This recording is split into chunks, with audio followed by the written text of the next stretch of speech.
हर हर Mahadev, welcome back to my channel. तर आज मी चालले आहे भीमाशंकर ज्योतिर्लिंगला।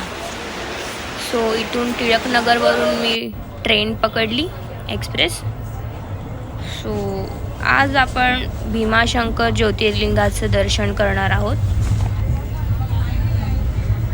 सो हा असा प्रवास माझा स्टार्ट झाला आहे। सो ही ट्रेन आपली जाणार आहे पुण्याला। 3 तासानंतर ही ट्रेन पुण्याला पोहोचणार आहे। तोपर्यंत मी सफरचा छान पद्धतीने एन्जॉय करत आहे। सुंदर अशा निसर्गाचे दर्शन मला होत आहे। फायनली 3 तासानंतर पुण्याला ही ट्रेन आली आहे आणि आता पुण्यावरून आपण शिवाजीनगर बस स्टॉपला जाणार आहोत। तिथून हॅलो फ्रेंड्स, तर आता आपण शिवाजीनगर बस स्टॉपवरून कॅब बुक केली आहे। 350 रुपीज चार्ज आहे याचा आणि जाऊन येऊन कॅबमध्ये आपल्याला जाऊन येऊन 700 रुपये पर पर्सन होणार आहे। तुम्ही बसही इथून घेऊ शकता, अर्ध्या तासावर एक बस आहे। सो चला पुढे बघूया आपण। ही शेअरिंग कॅब आहे। सो आपल्या बजेटप्रमाणे तुम्ही जाऊ शकता।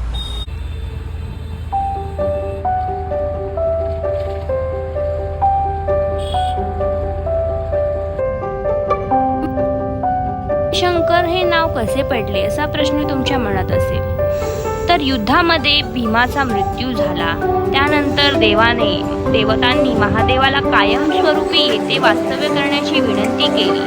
त्यानंतर शिवलिंगाच्या स्वरूपात महादेव इथे स्थापित झाले, त्यामुळे भीमाशंकर असे नाव पडले।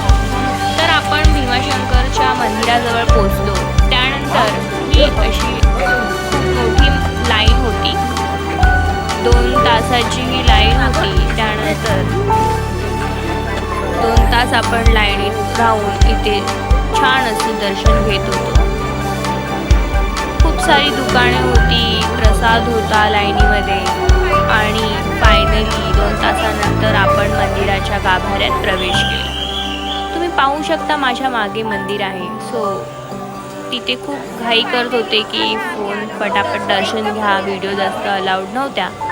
सो जसं मला ट्राय करायला जमलं तशी मी व्हिडिओही घेतली आहे। अत्यंत सुंदर असं शंकराचे आपण दर्शन घेतले।